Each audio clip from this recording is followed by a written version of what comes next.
রহস্য ঘেরা সৌরজগৎ নিয়ে পৃথিবী সৃষ্টির সূচনালগ্ন থেকে মানুষের আছে কৌতূহল। মহাজগতে এমন অনেক কিছুই আছে যার কিনারা উদ্ঘাটন এখনো সম্ভব হয়নি বিজ্ঞানীদের। এমনই মহাজগতের রহস্যজনক এক অধ্যায় ডার্ক কমেট বা অন্ধকার ধূমকেতু।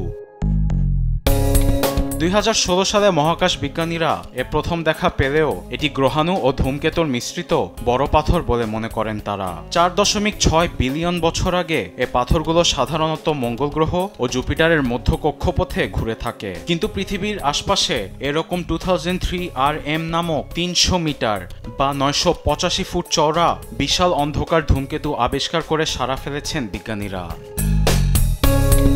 এই ধূমকেতুকে পৃথিবীর জন্য বড় হুমকি হিসেবে বিবেচনা করছেন বিজ্ঞানীরা। তবে এটির উপর গবেষণা চালিয়ে পৃথিবীর পানির রহস্য উদ্ঘাটন করা যাবে বলে মত দিয়েছেন অ্যারিজোনার লোয়েল অবজারভেটরির মহাকাশ বিজ্ঞানী টেডি কারেতা।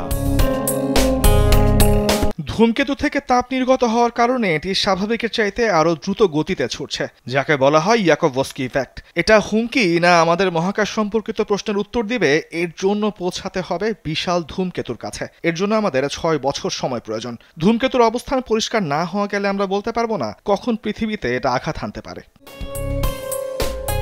এরকম ছোট থেকে শুরু করে বড় অনেক ডার্ক কমেট পৃথিবী প্রদক্ষিণ করছে বলে জানান বিজ্ঞানীরা।